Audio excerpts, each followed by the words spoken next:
कि आपका चेतन मन द्वारपाल की तरह काम करता है। यह गलत सुझावों से आपके अवचेतन मन की रक्षा करता है। यह मस्तिष्क के इस मूलभूत नियम पर आधारित है कि आपका अवचेतन मन सुझाव के प्रति बेहद संवेदनशील है। आपने देखा कि आपका अवचेतन मन तुलना या विरोध नहीं कर सकता है या तर्क वितर्क नहीं कर सकता है और स्वयं कुछ भी नहीं सोच सकता है।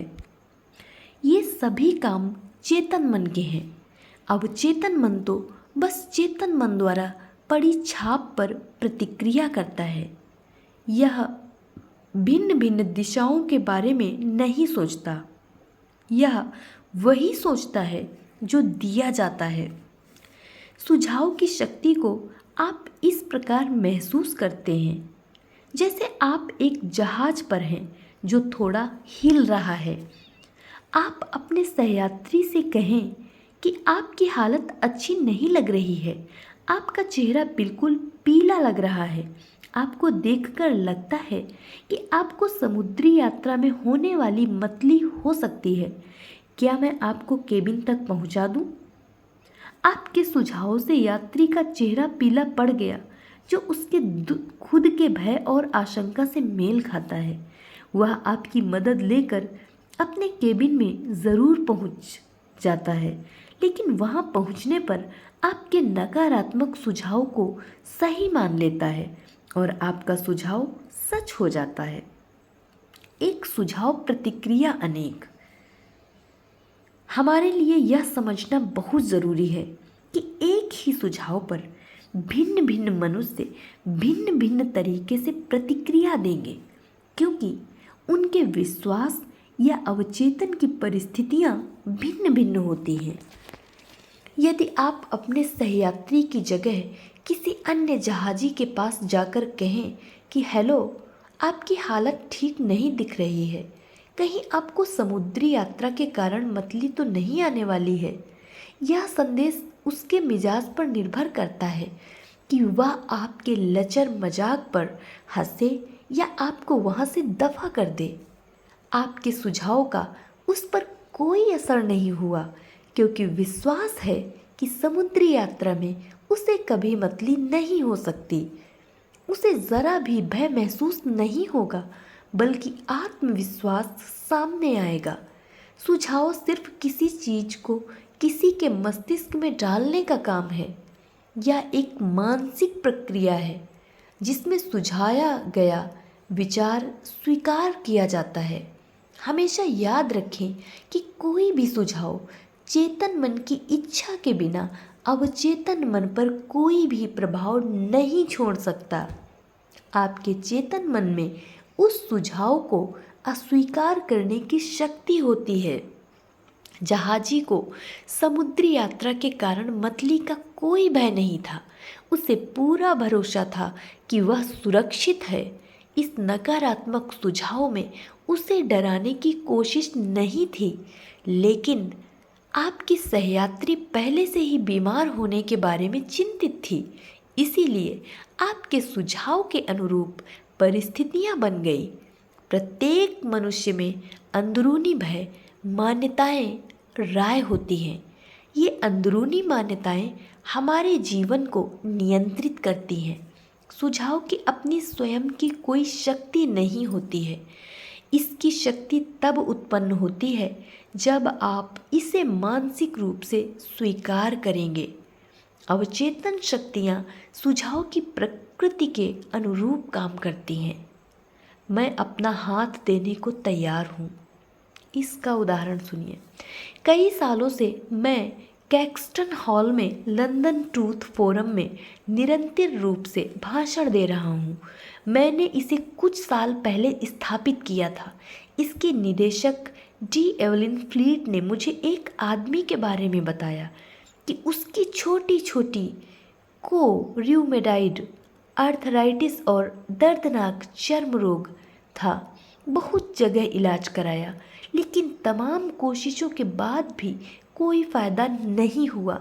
वह आदमी हताश होकर स्वयं से और अपने दोस्तों से यही कहता था कि अपनी बेटी को स्वस्थ देखने के लिए मैं अपना दाहिना हाथ देने को भी तैयार हूँ।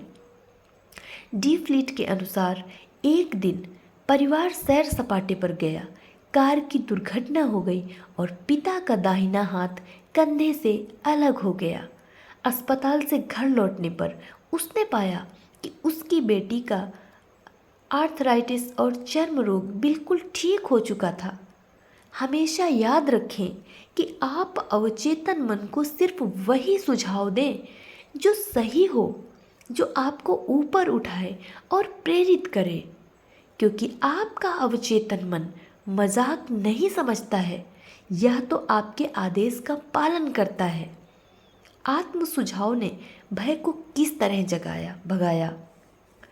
आत्म सुझाव का अर्थ है खुद को किसी निश्चित और विशिष्ट बात का सुझाव देना। प्रत्येक साधन की तरह यह भी गलत प्रयोग से नुकसान और सही तरीके से प्रयोग करने पर बहुत उपयोगी बन सकता है। जेनेट आर एक प्रतिभावान युवा गायिका थी। उसे ओपेरा प्रोडक्शन में एक महत्वपूर्ण भूमिका के ऑडिशन के लिए जाना था। वह ऑडिशन के लिए उतावली थी, लेकिन आशंकित भी थी। उसने पहले भी 3 बार निर्देशकों के सामने ऑडिशन दिया था, लेकिन वह उनमें असफल रही क्योंकि उसे असफल होने का भय सता रहा था। उसकी आवाज़ बहुत अच्छी थी, लेकिन वह यही सोचती रही कि जब गाने का वक्त आएगा तो मैं बुरा गाऊंगी, शायद मुझे वह भूमिका कभी नहीं मिलेगी। इस बार भी वे मुझे पसंद नहीं करेंगे। वे सोच रहे होंगे कि मैंने फिर से करने की हिम्मत भी कैसे की। मैं ऑडिशन देने तो ज़रूर जाऊंगी, लेकिन मैं जानती हूँ कि मैं असफल हो जाऊंगी। उसके अवचेतन मन ने इस नकारात्मक आत्म सुझावों को मान लिया। अवचेतन मन इसे सच साबित करने में जुट गया और उन्हें परिस्थितियों में बदल दिया, क्योंकि यह अनचाहा आत्म सुझाव था। उसका भय हकीकत में बदल गया और उसके विचार सच हो गए। युवा गायिका नकारात्मक आत्म सुझावों से उबरने में सफल हुई, क्योंकि उसने सकारात्मक आत्म सुझावों से नकारात्मकता का विरोध किया। वह एक शांत कमरे में अकेली जाती और एक कुर्सी पर आराम से बैठकर अपने शरीर को ढीला छोड़कर अपनी आंखें बंद कर लेती थी। उसने अपने मस्तिष्क और शरीर को यथासंभव स्थिर करके शारीरिक निष्क्रियता, मानसिक निष्क्रियता को प्रेरित किया और मस्तिष्क को सुझावों के प्रति अधिक ग्रहणशील बना दिया। भय का प्रतिकार करने के लिए वह स्वयं से कहती है कि मैं बहुत अच्छा गाती हूँ, मैं शांत, संतुलित, आत्मविश्वासी हूँ। प्रत्येक बार वह इस कथन को धीरे धीरे, शांति से और भावना के साथ 5 से 10 बार दोहराती थी। उसने दिन में कई बार यह काम किया और एक बार रात को सोने से ठीक पहले भी। 1 सप्ताह में ही वह बहुत आत्मविश्वासी बन गई। निर्णायक समय में उसने बहुत बढ़िया ऑडिशन दिया और उसे भूमिका मिल गई। अपनी याददाश्त पर गर्व। 75 साल की एक महिला को हमेशा से अपनी याददाश्त पर गर्व था। हालांकि बाकी बूढ़ी महिलाओं की तरह वह भी कभी कभार चीज़ें भूल जाती थी, लेकिन उसका कभी भी इस तरफ ध्यान ही नहीं गया। जबकि उसकी उम्र बढ़ने लगी तो उसने भूलने वाले मौक़ों पर अधिक ध्यान देना शुरू कर दिया और उनके बारे में सोचना भी शुरू कर दिया। किसी वस्तु के भूल जाने पर वह स्वयं से कहती कि बुढ़ापे के कारण मेरी याददाश्त कमज़ोर होती जा रही है।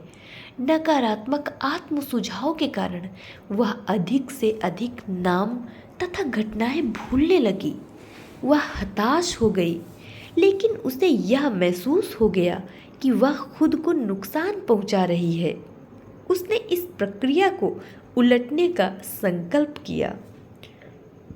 जब भी वह सोचती कि मेरी याददाश्त कमज़ोर होती जा रही है तो वह रुककर इस प्रक्रिया को उलट देती थी।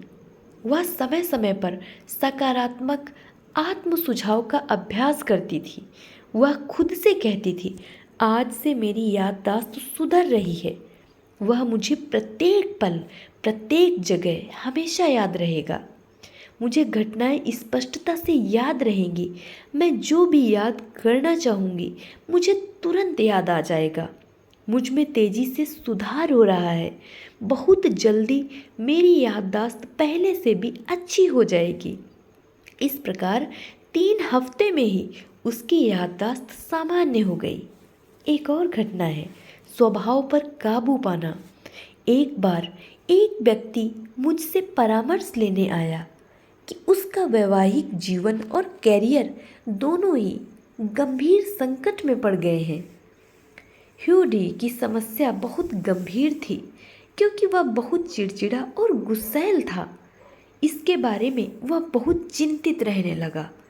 जब भी कोई दूसरा इस बारे में उससे बात करने की कोशिश करता तो वह आग बबूला हो उठता था। वह स्वयं से कहता रहता कि प्रत्येक व्यक्ति मुझे सता रहा है और मुझे उन सभी से अपनी रक्षा करनी है। उसके नकारात्मक आत्म सुझाव को दूर करने के लिए मैंने उसे सकारात्मक आत्म सुझाव का प्रयोग करने की सलाह दी। वह सुबह, दोपहर और रात को सोने से पहले स्वयं से कहता कि आज से मैं और अधिक अच्छे स्वभाव का बनने की कोशिश करूँगा। अब मेरी मनोदशा खुशी, सुख और खुश मिजाजी की हो रही है। प्रत्येक दिन मैं अधिक प्रेम करने काबिल और समझदार बन रहा हूँ। मैं अपने आसपास के सभी मनुष्यों के लिए सद्भावना का केंद्र बनूंगा तथा अपने अच्छे व्यवहार से उन्हें खुश रखूंगा। यह सुखद खुशनुमा स्वभाव अब मेरा सामान्य व्यवहार बन रहा है।